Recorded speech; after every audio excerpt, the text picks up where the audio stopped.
All right, in this one, guys, we are going to talk about how to overcome nerves or stage fright as an actor. So we've all been there.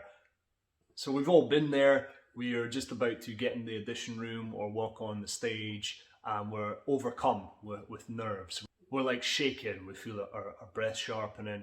Our mind is racing a million miles an hour. We're just not able to focus on the task at hand. And sometimes nerves, this anticipatory energy, is a good thing. It's something that will fuel us to be alive and in the moment to the situation before we walk on the stage or get into the scene. But when it's crippling or getting in the way of us being on our A game, bringing what we can to the scene, then that's when we need to have a look at it and deal with it in some way. So these are some tips to try and help you guys. So first up, let's just think about our brains for a second. It is always chitty chattering to us throughout the day. We're never fully able to switch off our thoughts completely. We can get in a bit of a rational game with ourselves that we can sometimes feel really worried or anxious or nervous about something, but we've never fully taken the time just to identify where that worry is coming from.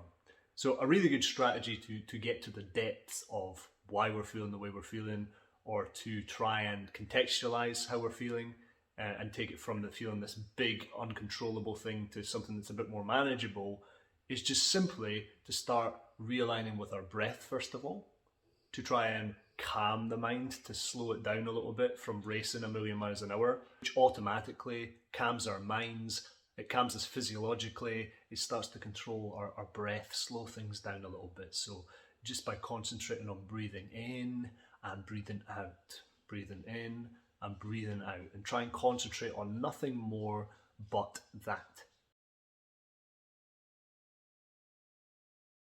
And you want to do this for as long as it takes to calm yourself down. Sometimes it will just take 30 seconds, sometimes you'll need a couple of minutes, but going through this process is going to bring yourself into that optimum position where you're no longer overcome by the nerves and the stage fright. Okay, once you've focused on the breath for a little while and any thoughts that might come into your head that's bothering you, just try and let them drift off and try and clear the head as much as possible.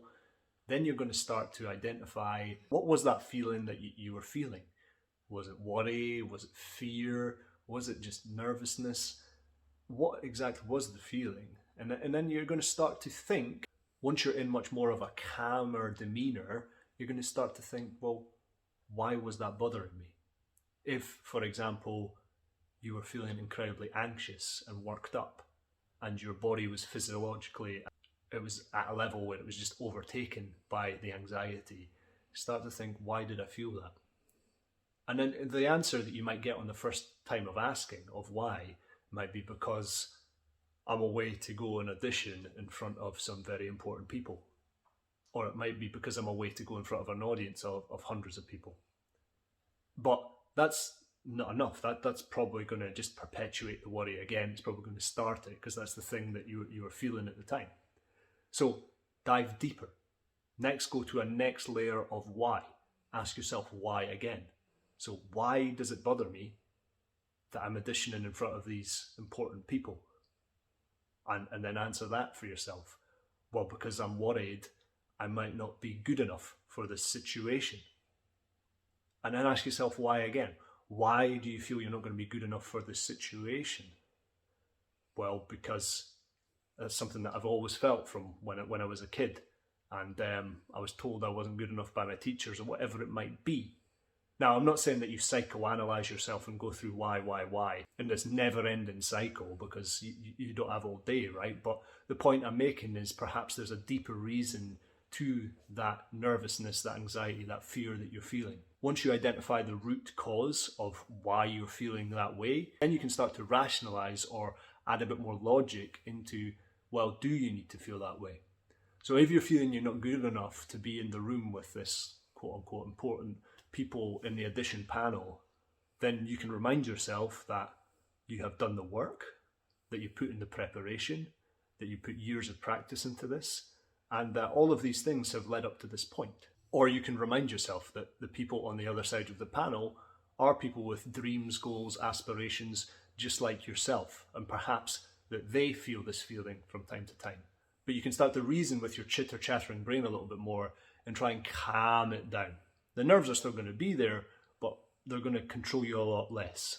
Don't try to do this before you've done the breathing stuff, because once you get into that physiological state of being overtaken by the emotion, there's no way you can reason with yourself. You need to just calm yourself down, get yourself into a bit more of a state of relaxation.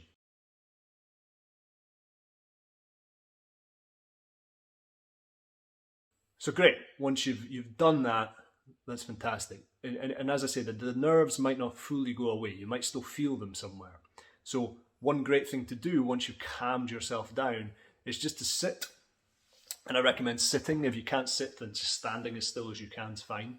But sit as still as you can.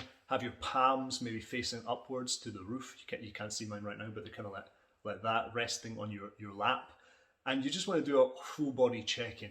Check in with your, starting up here with your head, feeling if you're having any tension in the head, in the eyebrows, in your tongue, in your jaw, in your shoulders, and just try to bring your attention to loosening off those various body parts as you give yourself a little bit like an inventory check, going through and checking where you've got tension. Try to loosen those things off. If you feel you've still got tension in them, then that's the time that you're going to want to bring out a bit of a physical warm-up to focus on those things. Like, I tend to hold a lot of tension in my shoulders when I act, so I know that that's an area that I just need to work on personally before I go into any acting work, because I can have a tendency to hold tension in them when I go in, and I don't want that to happen. And that's something I've learned about myself over the years. So just give yourself that physical inventory check before you go in as well. So we've checked in with our minds, we've checked in with our breath, we've checked in with our bodies, and at this point we're awake to walk into the situation. You really don't want to be thinking about yourself before you walk into the room. What you want to be thinking about is your intentions as to what you want to achieve. So we're actors, so chances are we're going into the room to do a bit of acting. For me, it's just a healthy thing to align with some of your character's thoughts before you go in. What does your character want to achieve in the scene? Where are they? What time of day it is? Who are they in the room with? Align with all those things. Trust that you've done the work and go in and try and be as cool, calm and composed as possible. Alright, so those are some of my tips on how to deal with nerves and stage fright. And yeah, hopefully, like, simple enough stuff. You can do it for free. You can kind of do it anywhere you are in the world, in any situation. So yeah, I hope it's helpful. And if you got any value from today's video, I'd really appreciate you clicking that like and subscribe button, guys. And hey, I'd love to see you around in another video. I'm uploading weekly videos on acting tips, lessons, and having a mindset for success. So I wish you all the best in dealing with those nerves, that stage fright, and be unstoppable.